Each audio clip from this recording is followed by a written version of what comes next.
থেকে কিনলেন 1700, এখানে বিক্রি করছেন 1800, তাহলে আপনি কিন্তু বস্তায় লাভ হয়ে গেল 100 টাকা।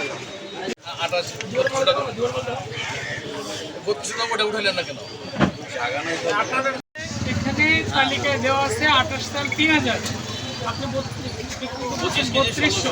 আমরা বিভিন্ন মাধ্যমে জানতে পারি যে চালের দামে কিছুটা ঊর্ধ্বগতি রয়েছে। তো এই অভিযোগ প্রাপ্তির পর থেকে আমরা মিলগুলোতে অভিযান পরিচালনা করেছি এবং সেখানে দেখতে পেয়েছি যে তারা যেখান থেকে এই ধানগুলো সংগ্রহ করছে সেখানে কিছুটা দাম বেড়েছে।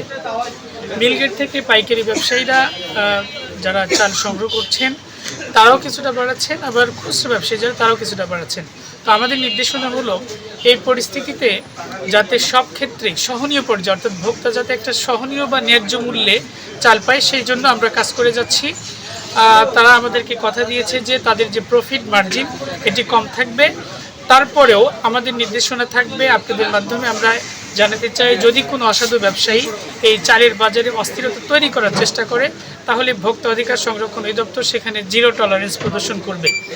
আমরা তারই অংশ হিসেবে আজকে বাহাদুর বাজার অভিযান পরিচালনা করেছি। আমরা কয়েকটি প্রতিষ্ঠান তদন্ত করেছি, সেখানে দেখতে পেয়েছি যে মূল্য তালিকার যে অসামঞ্জস্য সেটা, আরেকটা হলো মূল্য তালিকায় যারা যে দাম প্রদর্শন করেছে তার চেয়ে কিন্তু বাস্তবিক পক্ষে বেশি দাম নিয়েছে।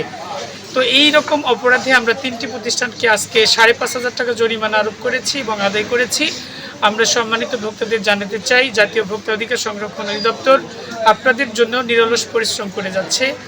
আপনারা যেখানে কোনো অসঙ্গতি, ভেজাল বা দাম বেশি থাকলে আমাদেরকে অভিযোগ করুন। আমাদেরকে অভিযোগ করতে পারেন 1612 এই হটলাইন নাম্বারে, অথবা আপনারা ঘরে বসেও লিখিত অভিযোগ করতে পারেন সিসিএমএস সফটওয়্যারের মাধ্যমে।